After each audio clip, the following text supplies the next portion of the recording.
جدير مديحي عالم العصر قائد وبدر ظلام الجهل للجهل طارد أرى مركبي نحوك طرف البلاغة الذي شأوه في درك وصفك جائد قدي مركبا حتما فيوضات ربنا إذا جف عقلي أو إن الفكر جامد وإن رمت ألفاظا لإظهار فضلكم فخرت لي الألفاظ بل بعض ساجد وإن رمت أوراقا أراها تنافست بذا عرفت أقلام أنك سائد مطمطم بحر العلم في قلبك السليم حتى على ظهر العلا صرت قاعد بهيم ليالي العلم صار كصبحة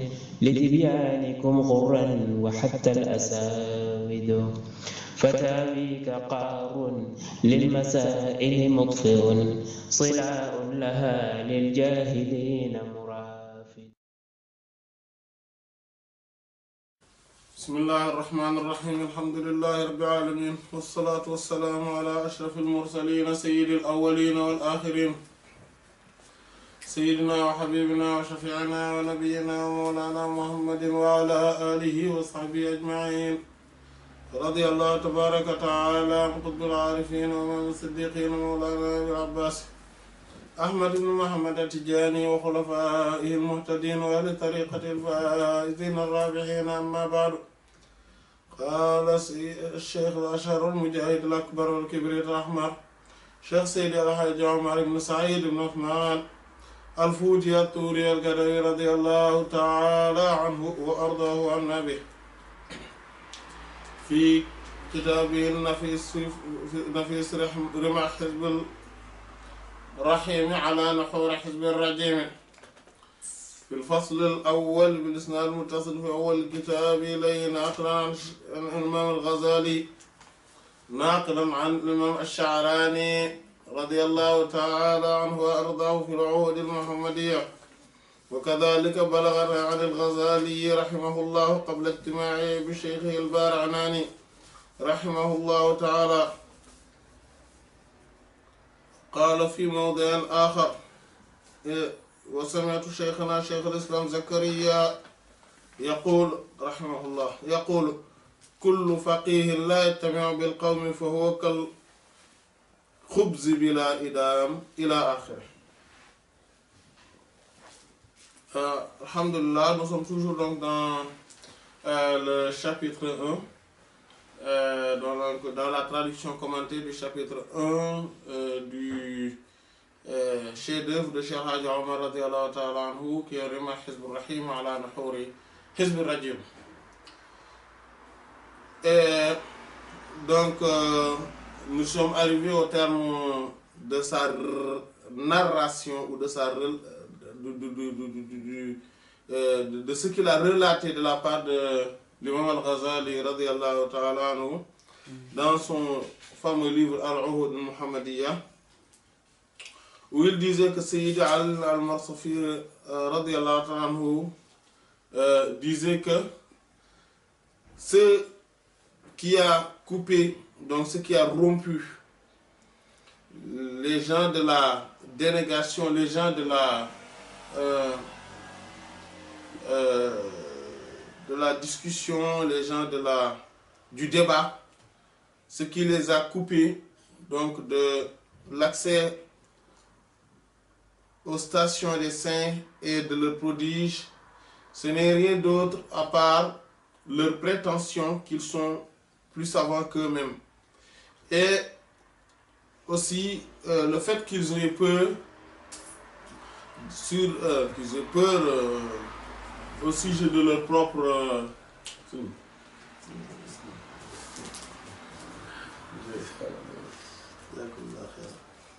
donc il y a le fait qu'ils aient peur donc de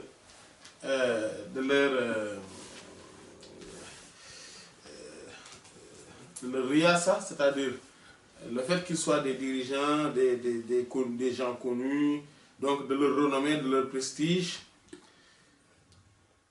et qu'on puisse dire que voilà, eux, ils ont suivi telle personne, maintenant, ils sont devenus des disciples d'un tel ou d'un tel, maintenant, ils écoutent les discours de tel ou de tel, alors que cela ne les augmenterait que qu'en bien, qu'en science, et qu'en perfection de leur cœur, mastication de leur cœur, et aussi que cela ne les augmenterait qu'en présence dans leurs actes d'adoration. Et ceci n'est rien d'autre en fait que les ruses de Satan et les ruses aussi de leur propre ego.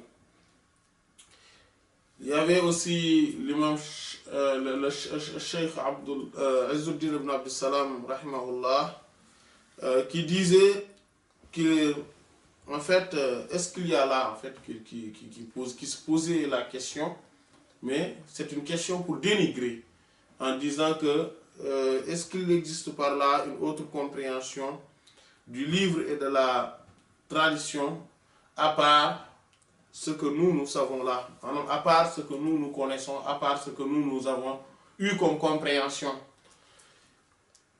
Et donc il refusait l'existence même d'une voie qui pouvait amener vers Allah subhanahu wa ta'ala et qui consistait à la voie des gens, des hommes de Dieu, des gens du soufisme. Mais lorsque Allah subhanahu wa ta'ala lui a favorisé de la rencontre avec Sayyidi Abul Hassan al-Shazili radiyallahu ta'ala anhu et qu'il a pris le wird de lui, il a fini par reconnaître leur grandeur et en disant qu'en vérité personne n'est assis confortablement sur les piliers de la charia, sur les piliers qui ne s'effondrent pas de la charia, à part les soufis. Et il disait que parmi ce qui pourrait nous montrer la véracité de cela, c'est qu'il n'y a que à travers eux qu'Allah subhanahu wa ta'ala fait apparaître ses prodiges et ses miracles. Et on ne le voit pas. Parmi tous ceux qui se réclament de la charia, qui se réclament de la sunna, dont Allah subhanahu wa ta'ala fait donc surgir des miracles, fait apparaître des miracles de. Et donc comme nous l'avions vu lors de la séance précédente, donc à la fin, en fait, dans le monde musulman, ou plutôt dans le monde de manière générale, il y a plusieurs types de personnes qui font des miracles. Il y a les sorciers, il y a les magiciens, etc. Mais parmi ceux qui se réclament du Coran et de la Sunna, qu'on les voit pratiquer le Coran et la Sunna, qui s'intéressent des sciences émanant du Coran et de la Sunna, et qui s'intéressent des sciences comme le hadith, le fiqh, le usul, et qui se portent comme étant des références dans tous ces domaines, il n'y a que les soufis qu'on voit faire des miracles. Et donc cela montre que ce sont eux qui ont hérité réellement donc, du prophète sallallahu alayhi wa sallam et des autres prophètes alayhi wa sallam. Parce qu'en effet, comme le prophète sallallahu alayhi wa sallam a dit, al-ulama warathatul anbiya, les savants sont les héritiers des prophètes alayhi wa sallam, et les soufis, donc cet héritage pourrait se faire, en fait, pourrait s'opérer donc dans la science en elle-même. Donc la science, ou bien dans la connaissance, ou bien dans les actes, dans les œuvres, dans la foi, ou bien dans les états spirituels.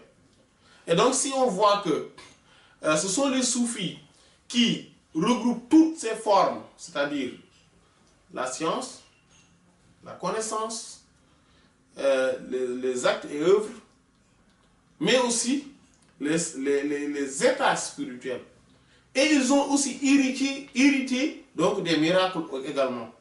Ce qui fait que ce qu'on voyait les autres prophètes alayhi salam le faisaient en tant que miracle, et que parfois on le voyait aussi qu'Allah subhanahu wa ta'ala le faisait apparaître des compagnons du prophète sallallahu sallallahu alayhi wa sallam, radiyallahu anhu, on voit bien qu'il y a, à part les générations, les premières générations des pieux prédécesseurs, on voit que tout cela n'apparaît que de la part des soufis. Même si eux, ils disent que a'zamul karamat wa istiqama. Là, le miracle, le plus grand miracle, c'est la rectitude. Le fait de se conformer au Coran et à la Sunna. Donc, eux, ils ne prennent pas ces miracles-là comme preuve, comme argument. Mais c'est juste un honneur qu'Allah subhanahu wa ta'ala leur fait en faisant que ces miracles, ces prodiges, ces merveilles apparaissent d'eux-mêmes. Donc, et ça, cela montre combien ils sont dans la voie et combien ils sont dans la rectitude. Bien sûr, ils ne s'en vantent pas. Ils ne prétendent rien de tout cela. Et aussi, ils ne le font pas avec programmation. Mais Allah subhanahu wa ta'ala le fait apparaître d'eux-mêmes. Parce que tout cela, ils ne voient et ils n'ont pour objectif qu'Allah subhanahu wa ta'ala. Et il continue donc sur cette lancée en disant Wakazalika, et pareillement, Balaghana, il nous est parvenu, Anil Ghazali, de la part de Ghazali, c'est-à-dire l'imam, le grand imam, Abu Hamid, Muhammad ibn Muhammad al-Ghazali. Rahimahullah, qui donc lui s'appelle Muhammad, son père aussi s'appelle Muhammad, son grand-père s'appelle Muhammad, et l'autre aussi grand-père, l'arrière-grand-père aussi s'appelle Muhammad. Voilà. Donc l'imam Abu Hamid al-Ghazali, Rahimahullah. Et donc c'est un, voilà, qui est un très grand imam et qui est une référence dans le soufisme. Vous voyez que c'est l'imam al-Ghazali, Rahimahullah, qui a reformulé et qui a rebaptisé, si on peut s'exprimer ainsi, le soufisme. Et qui a éclairci ses fondements donc, avec le volet qu'il nomme al-Mu'amala. C'est-à-dire le volet du soufisme qui enseigne la façon de faire. C'est-à-dire c'est ce qu'il a détaillé dans son fameux livre Ihya Ulumuddin, la réunification des sciences religieuses. L'imam al-Ghazali, rahimahullah, donc c'est également une référence dans le fiqh, dans le mazhab de l'imam al-Shafi'i, rahimahullah. C'est aussi une référence dans les sciences de la méthodologie fondamentale, al-Usul, avec son fameux livre al-Mustashfa, et dans la Aqidah, c'est-à-dire donc dans le Ilm al-Kalam aussi c'est une référence, etc. Donc c'est une référence dans plusieurs domaines. Vous voyez quand l'imam Abu Bakr ibn al-Arabi, rahimahullah, qui était son disciple, ce grand imam maliki, disait que, vous voyez, à chaque fois que souvent on parle de quelqu'un, de la grandeur de quelqu'un, quand je le vois, je vois que de la manière dont on parle de lui, dont on parle sur lui, je vois qu'on a quand même un peu exagéré. Mais quand j'ai vu l'imam al-Ghazali, on a beaucoup parlé de lui en bien, on a parlé de sa science, de son intelligence prodigieuse, mais je me disais que oui, bon, peut-être que aussi c'est comme les autres. Mais lui, quand je l'ai vu, je me suis dit que les gens n'ont pas assez parlé de lui. Et pour s'en est fallu que son intellect, qu'un homme ne pourrait jamais l'avoir. En fait, l'imam al-Ghazali, donc, rahmahullah, aussi, Allah subhanahu wa ta'ala l'a doté du fait qu'il a traversé donc, toutes les formes de pensée qu'il a développées dans son fameux livre Al-Munqiz min ad-Dalal, qui a été traduit en français, bon, la version que j'ai vue, peut-être qu'il y en a d'autres traductions, ça s'appelait Erreur et délivrance. Et donc, dans ce livre-là, il a développé, il a parlé de là où il a traversé, de partout, voilà, de ces, donc avec les mutakallimoun, avec les fuqaha, etc. Et il a pu reconnaître qu'en fait, ce sont les soufis qui sont la crème même de l'islam. Et ce sont eux qui ont suivi réellement le chemin du prophète sallallahu alayhi wa sallam, la voie du prophète sallallahu alayhi wa sallam et de ses compagnons radiyallahu ta'ala anhum. Voilà, une référence comme ça, l'imam al-Ghazali, partout, dans toutes les sciences, on y va, partout où on y va, on voit son empreinte. On voit qu'il est une référence dans ces domaines-là, partout. On ne peut pas traverser une science sans voir que l'imam al-Ghazali est une référence. Il n'y a que dans 2 formes de science où il a dit qu'il a dedans bida'atul mustar, c'est-à-dire un bagage léger. Et c'est quoi? C'est les sciences du hadith et le nahou, si je ne m'abuse, voilà, dans le nahou. Et pourtant, si on voit sa rédaction, on voit très bien, quand on regarde ses livres, par exemple, Al-Ihya, on voit, mais d'innombrables hadiths.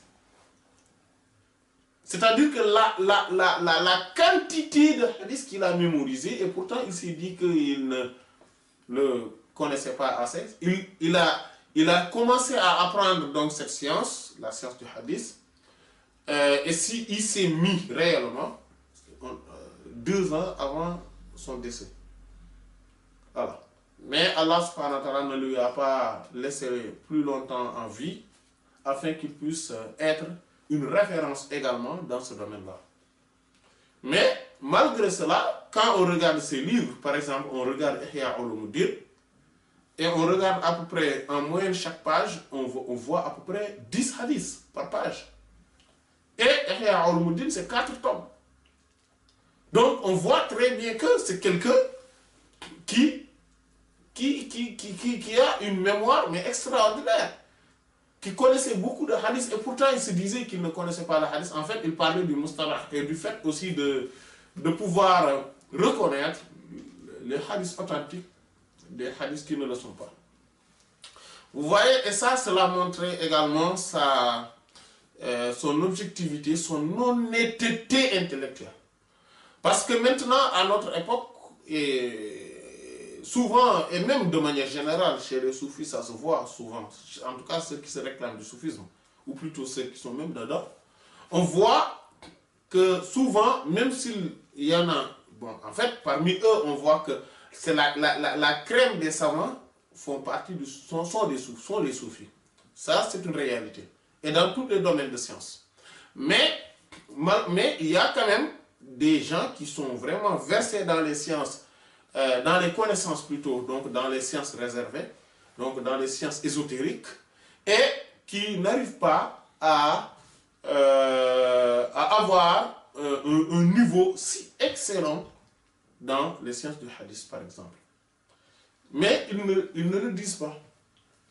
Ils n'arrivent pas à reconnaître un hadith authentique d'un hadith faible, a fortiori d'un hadith forgé. Et pourtant, ils n'en parlent pas. Ils amènent leur hadith tout le temps, ils font leurs argumentaires, ils développent ce qu'ils sont en train de développer, et ils ne disent pas que nous, on ne connaît pas le hadith. On a un bagage réduit dans le hadith, on ne fait que recopier. Ou bien on entend et on répète, sans même savoir si ce qu'on est en train de répéter, c'est authentique, oui ou non. Et ça, on en voit, mais on en voit beaucoup. Quiconque a l'habitude de lire les livres des soufis, et qui sont, c'est-à-dire que certains parmi eux ont quand même ce problème-là, et il faudrait le reconnaître. Voilà. Et ça, c'est quelque chose qui est dans le soufisme. Voilà. Et l'imam al-Ghazali, rahimahullah, qui lui-même est le maître soufi, qui a, parce que il a développé une partie du soufisme dans certains de ses livres, comme Ihya Ulumuddin, et dans d'autres parties du soufisme qui est relative au dévoilement et aux sciences, ou plutôt aux connaissances réservées, lui, sa position, c'était de ne pas en parler. Parce que, En tout cas, si Allah subhanahu wa ta'ala fait que quelqu'un ait accès à ces sciences-là, qu'il puisse en parler qu'avec ceux qui sont dévoilés et qui sont et qui ont bénéficié d'une certaine ouverture spirituelle, une ouverture illuminative. Voilà. Contrairement à maintenant ce que nous faisons, c'est-à-dire parler des sciences réservées, mais à tout un chacun, à monsieur tout le monde.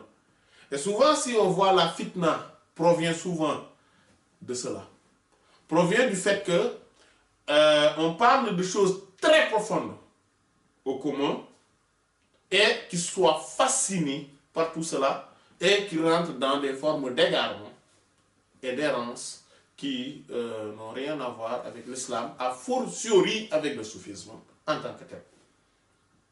Voilà le problème aussi. Et l'imam Al-Ghazali, rahmahullah, radiya anhu, est donc une référence aussi par rapport à tout cela. Voilà. On voit que certains grands maîtres ont adopté cela. Voilà. Ont adopté cela.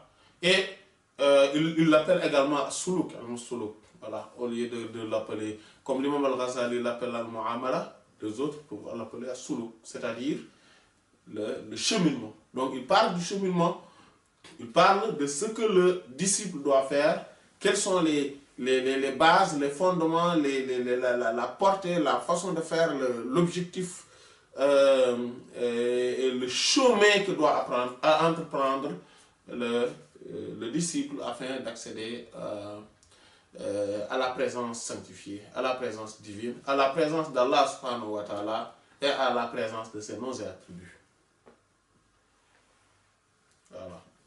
Donc c'est ça ce que l'imam Al-Ghazali ta'ala, a légué comme héritage.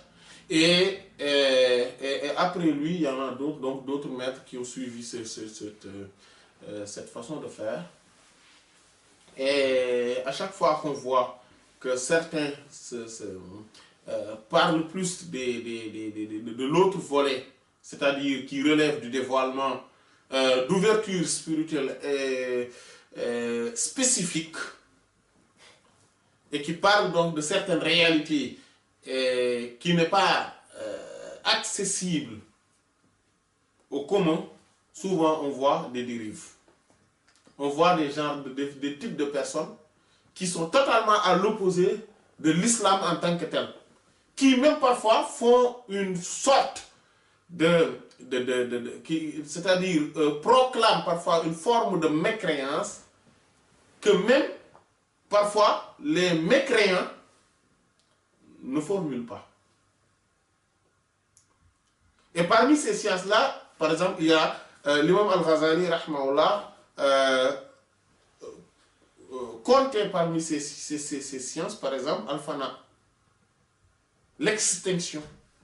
Pour lui, l'extinction faisait partie de ces choses-là qui ne devraient pas être divulguées. Parce que vous voyez très bien que nous, quand on parle de l'extinction, la plupart des gens parlent de l'extinction et ils rentrent dans quoi? Ils rentrent dans la fusion. Mais cette fusion qu'ils ne comprennent pas avec l'essence divine et en parlant de choses et parfois ils se réclament même qu'eux-mêmes ils sont Allah. Oui, et certains arrivent jusqu'à dire que moi je suis Allah, toi tu es Allah, lui il est Allah. Nous tous nous sommes Allah. Pourquoi? Parce que, en fait, quand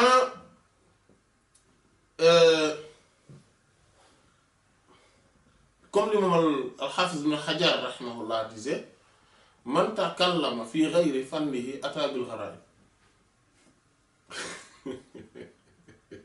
Quiconque s'exprime sur un domaine qui n'est pas le sien apportera des choses étranges. Et celui qui s'aventure sur un domaine qu'il ne connaît pas, qu'il ne maîtrise pas, mais c'est évident qu'il va dire et des choses, mais des sauteries. Voilà. Il va dire des choses qui sont très loin de la réalité même de ce dont il voulait dire. C'est-à-dire, ou plutôt de ce dont, en tout cas du sujet dont il est en train dans lequel il est en train de s'aventurer. Voici, et ça c'est un problème, mais énorme. Et ces gens-là ont causé beaucoup de tort au soufisme. Ils ont causé beaucoup de tort au soufisme. Voilà. Et ils vont prétendre beaucoup de choses qui sont totalement loin de l'islam. Et parfois même les bouddhistes, les animistes ne disent pas des choses aussi graves. Parfois.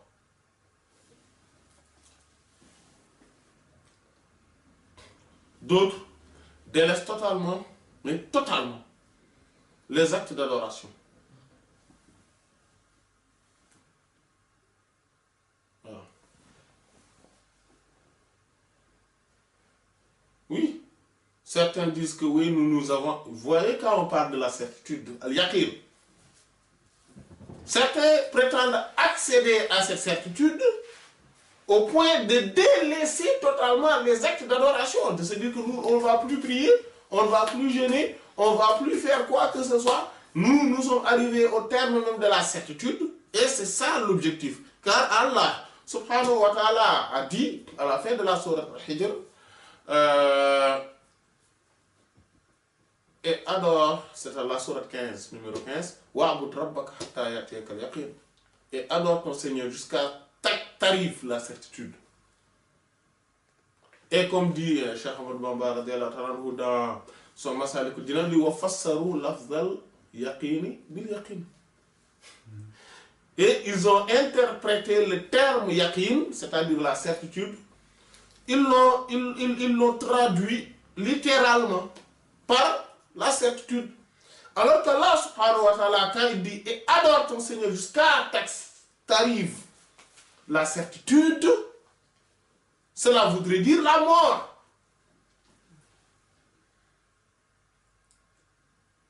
Jusqu'à ce que tu sois mort. Et subhanallah, certains vont même se dire que maintenant, ils ont tué leur nafs, leur ego. Leur ego est mort. Maintenant, ils peuvent arrêter l'adoration. Mais non. Et c'est exactement, voyez-vous, ce que ce terme, vous voyez la meilleure traduction du Coran, la meilleure forme d'interprétation du Coran, c'est interpréter le Coran et par la Sunna. Ça, c'est la meilleure interprétation du Coran. Si on amène un verset du Coran et que quelqu'un le traduit en amenant d'autres versets du Coran pour étayer cette traduction, avec des hadiths, ça c'est la meilleure forme de faire un tafsir. Et le Coran a dit que quand il va parler avec ceux qui sont dans l'enfer, pourquoi vous êtes dedans dans Saqar? Ils vont dire que nous ne prierons, nous ne faisions plus pas la prière. Nous n'étions pas de nombre de ceux qui faisaient la prière. Voilà.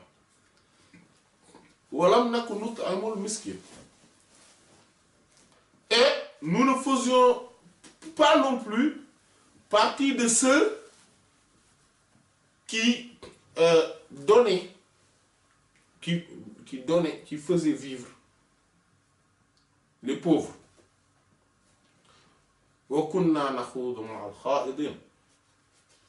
Et nous faisions partie aussi de ceux qui étaient dans la raillerie, dans la moquerie, mais surtout dans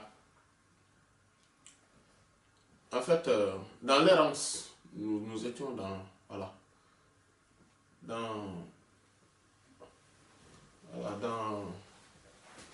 les loisirs. Et qu'est-ce qu'il a? Et il termine par quoi? Hatta atana al-yaqin.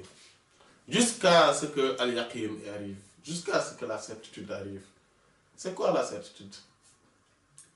C'est la mort. Jusqu'à ce que la mort arrive. Voilà.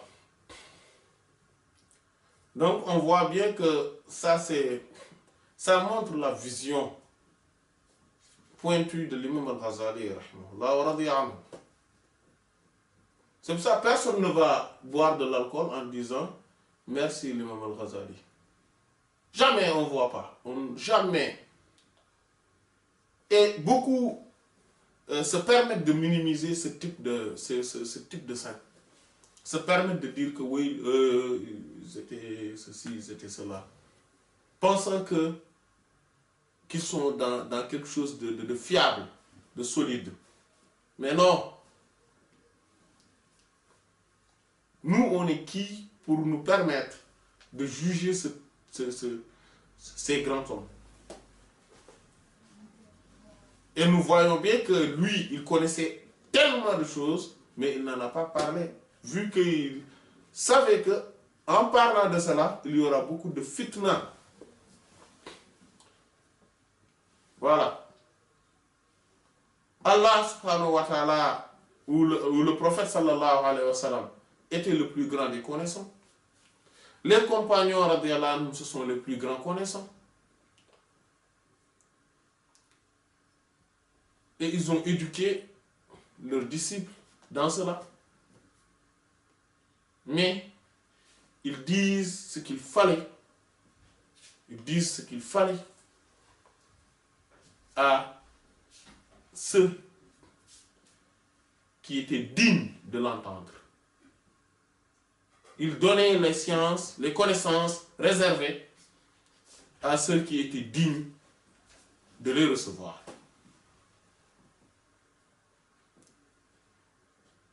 Alors, ils orientaient par et à travers le Coran et la Sunna du prophète sallallahu alayhi wa sallam.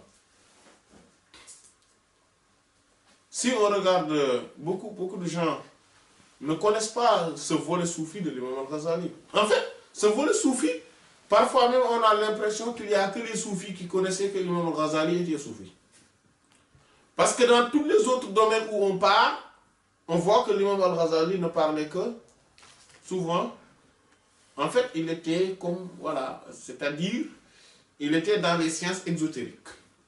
Et il y était tellement pointu que ceux qui ne le connaissaient réellement pas ont l'impression qu'ils ne connaissaient que ce domaine-là.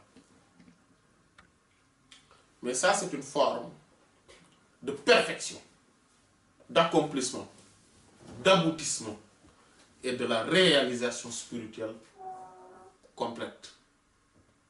Oui. Voilà. Former des gens, avoir des disciples, les éduquer, et de telle sorte qu'ils soient conformes au Coran et à la Sunna, et qu'on ne voit personne se réclamer de soi en étant dans la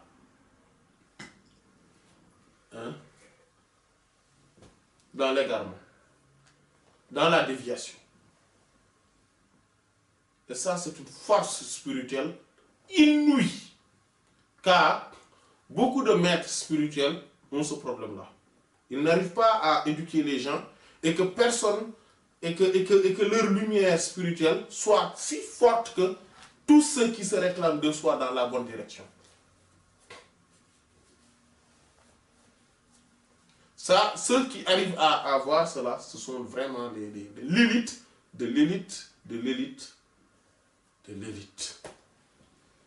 Voilà ce qui nous prouve clairement que l'imam al-Ghazali, radiyallahu anhu, faisait partie de cette élite.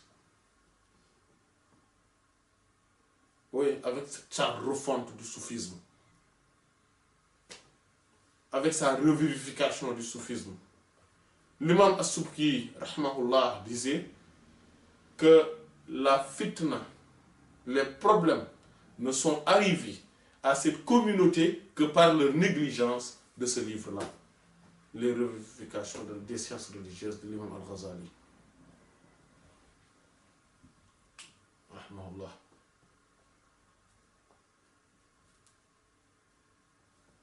Et il est reconnu par tout le monde, même ceux qui ne sont pas soufis. Ceux qui ne sont pas d'accord avec le soufisme prennent l'imam Al-Ghazali rahmahullah comme étant une référence. Et voyez-vous, avec tous ces voyages qu'il a fait, avec tous ces ouvrages, avec toute cette œuvre qu'il a fait, il n'a vécu que 55 ans. Mais voyez-vous, 55 ans, c'est quoi? Mais c'est rien, 55 ans. 55 ans, c'est rien, hein?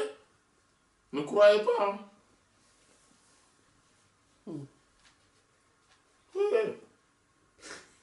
Vous vous rappelez de l'année dernière, à cette heure-là? L'année dernière, à cette heure-là. Regardez vos publications, là. Ce dont on va vous dire que, oui, vos souvenirs d'il y a un an. Vous allez voir. Sur Facebook. On a l'impression que cette publication qu'on me dit que c'est un souvenir d'il y a un an, mais non, non, c'est pas vrai. Ça ne fait pas un an. Eh bien si, ça fait un an. Un an, allez encore, 1, 2, 3, 4, 5, 6, 7, 8, 9, 10, on a 10 ans. Comme ça, un an, comme ça, quelque chose comme ça, on a 10 ans. Et il faut en compter juste 10 et sa moitié pour avoir la vie de l'imam Al-Ghazali. Mais c'est rien en plus que 55 ans. Même 100 ans, c'est pas beaucoup. Mais 55 ans, c'est encore moins. Et beaucoup, parmi les grands, n'ont pas vécu, n'ont pas eu cet âge-là. Avec tout ce qu'ils ont œuvré, avec tout ce qu'ils ont légué comme héritage. Voilà, c'est pour ça qu'il faudrait être conscient de tout ça. Hier, je parlais avec... on était à la maison, on parlait de la tombe. Et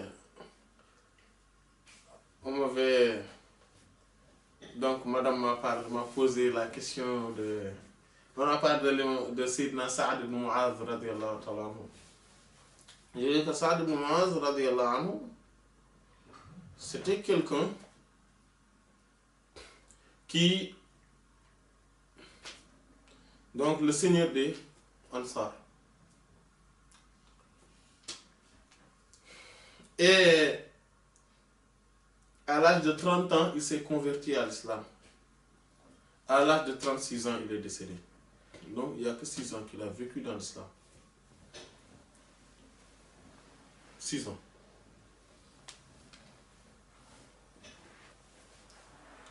Le prophète sallallahu alayhi wa sallam a dit que le trône du tout miséricordieux a tremblé avec le décès de M. Sa'ad ibn Mu'adh radiyallahu anhu. En 6 ans, il a œuvré tout cela. Afin que le fait qu'il soit décédé fasse trembler le trône. Et je lui ai dit, tu sais, si Allah subhanahu wa ta'ala avait décrété que je vais vivre les mêmes jours que Sa'ad ibn Mu'adh radiyallahu anhu, l'année prochaine à cette heure-là, je ne serai plus de ce monde.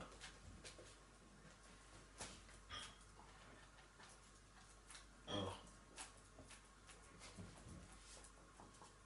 Ainsi, si Allah, comme nous l'avons dit l'autre jour, aurait décrété que je vais vivre les mêmes jours que Cheikh Abdelaziz Ad-Dabbagh radiyallahu ta'ala anhu, l'année prochaine à cette heure-là, je ne serai plus de ce monde-là. Je ferai partie de l'autre monde. On ne va plus parler de moi. Tous les programmes qu'on va refaire maintenant, ce serait sans moi. Voilà. Voilà.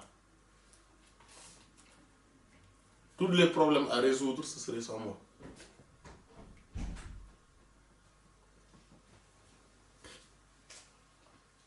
Voilà, ça c'est... Et beaucoup ont vécu peu de temps. L'imam An-Nawawi, rahimahullah, il n'a vécu que 46 ans. Même l'imam Al-Shafi'i, on l'entend beaucoup, il n'a vécu que 54 ans. 55 ans plutôt, c'est l'imam Muslim, rahimahullah, qui a vécu 54 ans. En fait, ils sont beaucoup dans la cinquantaine, un peu moins. Et nous, on vit 80 ans, 70 ans ou plus, on ne fait rien de notre vie. Sayyidat Fatima Az-Zahra, radiyallahu anha, mais il n'a vécu que 29 ans. 29 ans. C'est-à-dire que si nous devions avoir sa vie, si Allah aurait décrété que on va vivre le même, avec c'est-à-dire que le même temps, la même durée de vie qu'elle, alayhi salam, aujourd'hui on ne serait plus là. Depuis un moment, on nous a même oubliés.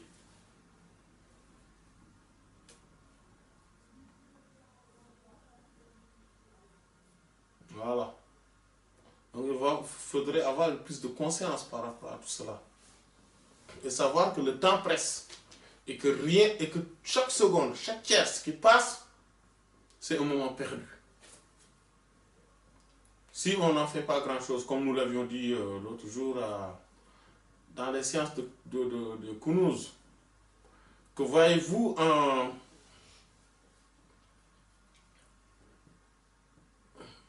si on dit qu'une personne a vécu 40 ans, on peut réduire cette durée de vie.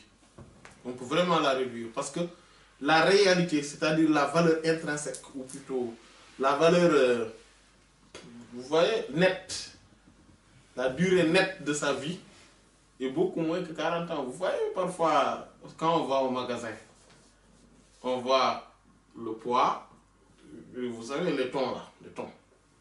Il y a le poids qui est là, mais après, voilà, quand on l'égoutte, on voit qu'il y a le poids net. Nous maintenant, il faudrait que quand on nous dit qu'on a vécu tant d'années, il faudrait qu'on regarde dans ces temps, quelle est la durée nette de notre vie. Nous, on vit comment?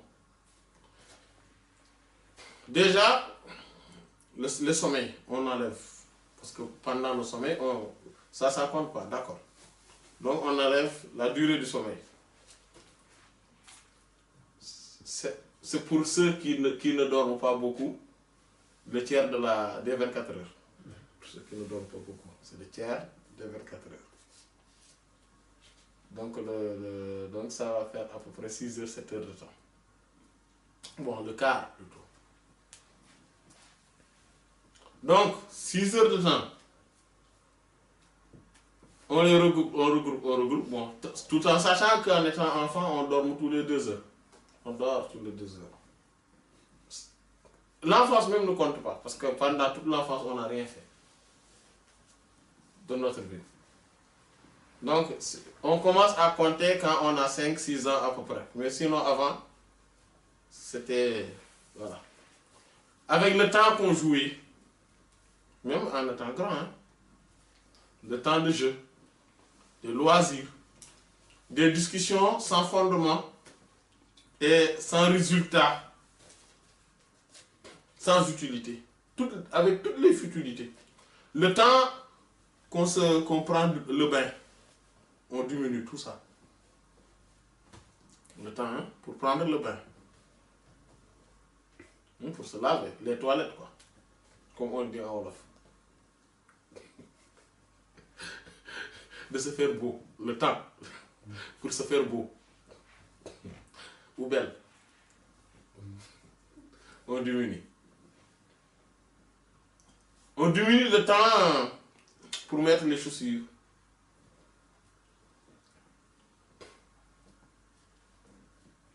Si on diminue, on verra que sur 40 ans qu'on prétend qu'on l'a vécu, en réalité, la valeur nette, la durée nette, c'est à peu près, disons, pour maximiser 7 ans. Et pendant ces 7 ans-là, on va voir maintenant qu'est-ce qu'on a réellement fait de bon et d'utile pour nous-mêmes et pour la postériorité.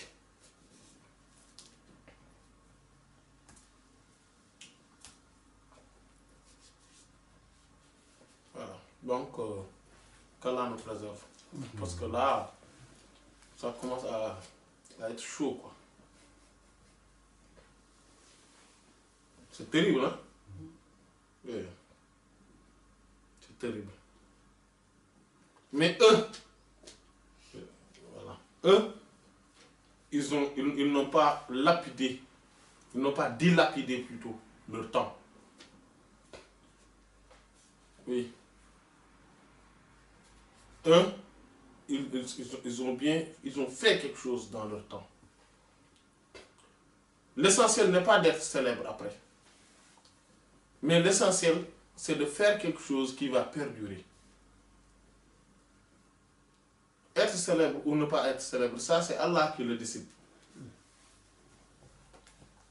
Même l'ouverture spirituelle, tout le monde ne l'aura pas.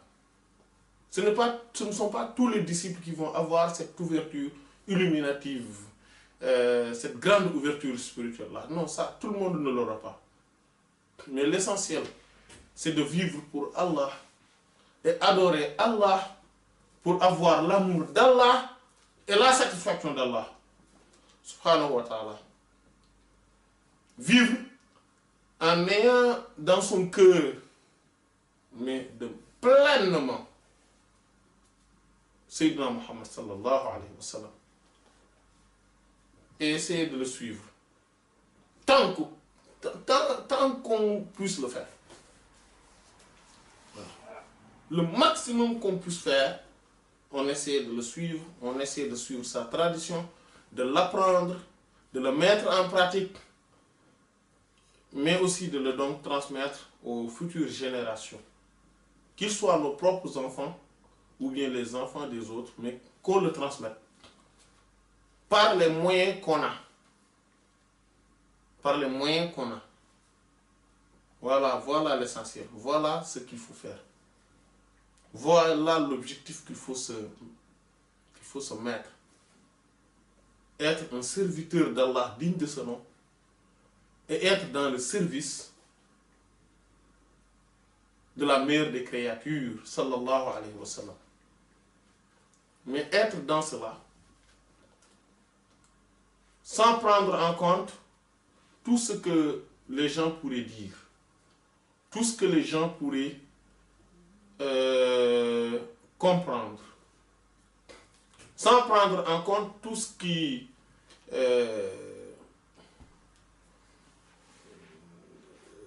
c'est-à-dire les caprices, voilà, les caprices des gens. Parce que quand on est dans cette voie-là, ceux qui ne sont pas dans cette voie, eux, vont avoir beaucoup de caprices. Et sur toutes les formes.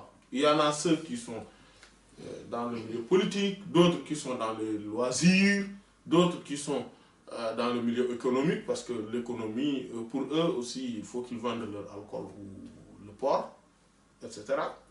Il y a ceux qui sont dans le milieu religieux aussi, mais qui sont en train de dormir dedans. Ils sont pourtant dedans et ils dorment.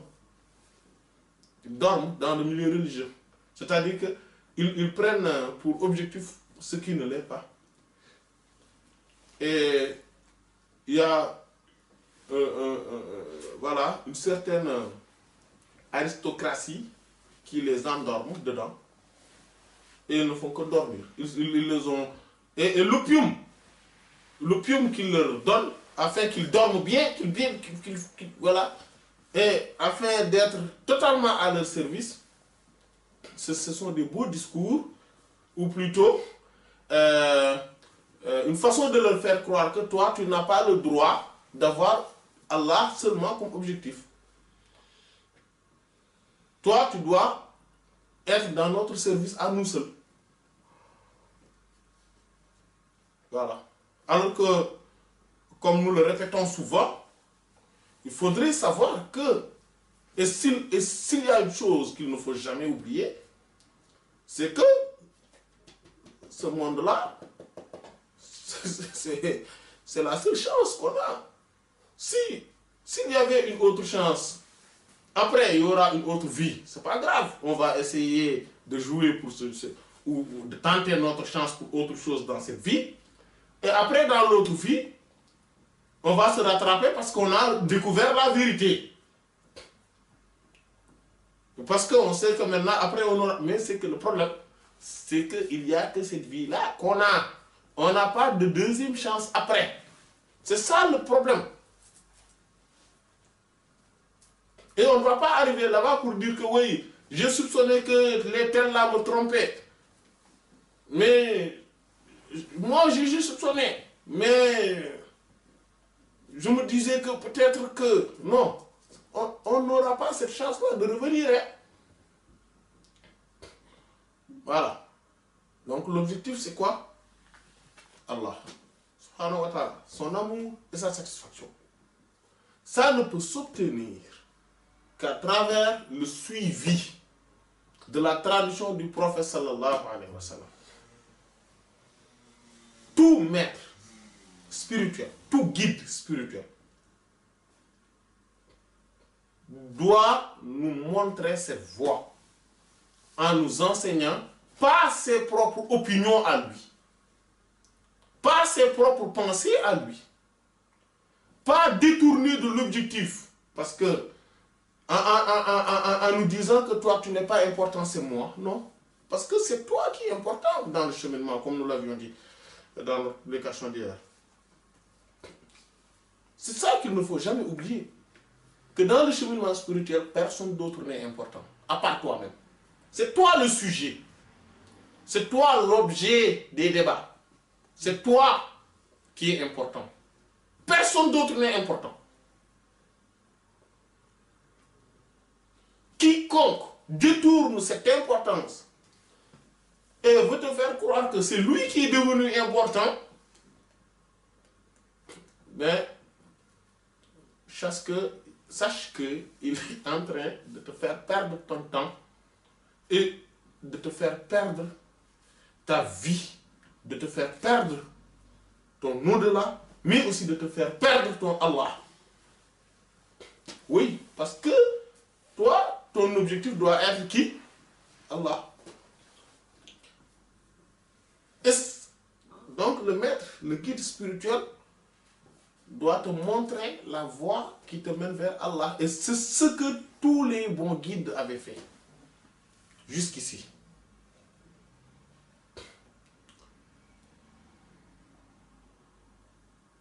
Voilà. Personne d'autre n'est important.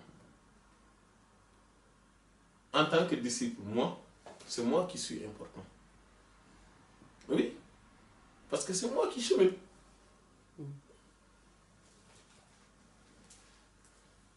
Et il faudrait que j'accepte, j'arrive. C'est comme aujourd'hui si quelqu'un disait que oui, je veux aller à New York. On donne un exemple. Ou à la Mecque. Je dois aller à la Mecque. Voilà. On met en place tout un arsenal. Il y a l'avion qui est là, il y a les visas, il y a le passeport. Mais tout ça, il faut mon nom dedans. Pour que je puisse aller. C'est moi qui suis important. C'est vrai. Quelqu'un d'autre pourrait m'aider à avoir mon passeport, mais il ne faudrait pas quand même qu'il mette son nom dedans. Il faudrait que mon nom soit dedans. Mon billet, il faudrait que mon nom soit dedans. Le visa, etc. Qu'il me montre le chemin de l'aéroport. Il ne faudrait pas que lui, il arrive à l'aéroport et que moi, il me laisse derrière. Non, parce que c'est moi qui suis important. Quand j'arriverai à l'aéroport, quand on embarque, la salle d'embarcation, il faudrait que moi je sois dedans quand même. Parce que c'est moi qui suis important. Vous voyez? Ainsi de suite jusqu'à ce que j'arrive à la Mecque. D'accord? C'est ça le cheminement. Le cheikh, le maître doit te montrer toi. C'est toi qui est important. C'est toi le sujet. le thème, l'objet du livre, l'objet de tout, c'est toi, en tant que disciple, qui est important. À chaque fois qu'on voit que moi, je ne suis plus important en tant que disciple, je me faufile, je pars. Je pars, je laisse tomber, je pars. Parce que, oui, pourquoi je vais rester?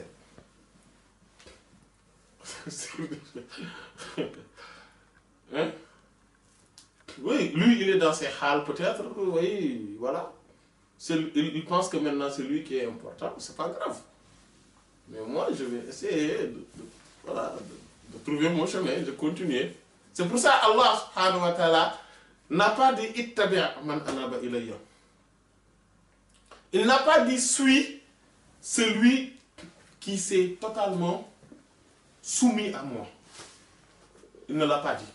Il a dit suis le chemin de celui qui s'est totalement soumis à moi. Il y a une différence entre le fait de suivre une personne et suivre le chemin d'une personne. Parce qu'on le voit, le connaissant souvent, le arif billah, parfois, il est dans des situations où il est avec son Seigneur, à lui seul. Il a son vécu dans la spiritualité. Mais quand il faut suivre, toi, il faut toujours garder ton objectif, c'est-à-dire Allah. L'enseignement du prophète sallallahu alayhi wa sallam, sa propre vision des choses n'est pas si importante que ça. Ce qui est important, c'est qu'est-ce que le prophète sallallahu alayhi wa sallam mourir demandé de faire. Oui. Et maintenant, si lui, parce que parfois, tu peux être amené à ce qu'il se comporte de telle sorte que tu ne peux pas le suivre. Parce que c'est spécifique à lui. Mais toi, garde ton objectif. Parce que le jour où tu vas t'aventurer à le suivre sur autre que cet objectif-là, c'est-à-dire Allah, lui, il sera avec son Seigneur, et toi, tu vas te perdre. À un moment donné, tu vas te perdre si lui, il ne revient pas. Voilà. Parce qu'à un moment donné, quelle que soit la situation, un moment ou à un autre, il va retourner vers Allah. Donc si tu le suis-le juste vers Allah. Dans le chemin. C'est pour ça que suis le chemin de celui qui s'est soumis à moi. Et non lui-même. Il n'est pas important. C'est le chemin qu'il suit qui est important. Voilà. Donc on n'a même pas... Voilà. Peut-être avec l'anecdote de l'imam Al-Ghazali, rahimahullah, on va en parler donc pour une prochaine fois. Inch'Allah. Et voilà. Et qu'Allah subhanahu wa ta'ala nous permette d'être dans le vrai cheminement, dans la voie, dans la meilleure des voies, dans la voie du Coran et de la Sunna du prophète sallallahu alayhi wa sallam. Qu'Allah subhanahu wa ta'ala nous permette de suivre les pas du prophète sallallahu alayhi wa sallam et de tous les grands saints qui ont emprunté ce chemin-là. Qu'Allah subhanahu wa ta'ala nous permette d'adorer Allah subhanahu wa ta'ala comme lui il aime, comme lui il veut, et non selon quoi que ce soit. Et non selon quoi que ce soit autre. Qu'Allah subhanahu wa ta'ala nous permette d'accéder à sa satisfaction, à son amour.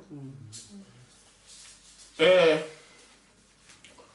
au suivi de nos pieux prédécesseurs dans la voie, dans le cheminement, voilà, dans la réalisation spirituelle. Voilà. Qu'Allah subhanahu wa ta'ala fasse que nous soyons dans l'amour, dans la reconnaissance, dans la constance, dans la persévérance, dans ce qu'il aime et agrée, et non dans le contraire de tout ceci. Voilà. Qu'Allah subhanahu wa ta'ala nous immunise de tout fléau dans tous les domaines, dans le domaine spirituel, dans le domaine économique, dans le domaine sanitaire, dans tous les domaines, dans le domaine social, dans tous les domaines. Qu'Allah nous immunise de tous les fléaux, qu'il nous protège, qu'il nous élève, qu'Allah subhanahu wa ta'ala nous permette d'être dans sa proximité, dans l'élévation en permanence et dans la réalisation donc de l'ascension spirituelle ou de l'ascension céleste des saints mohammediens.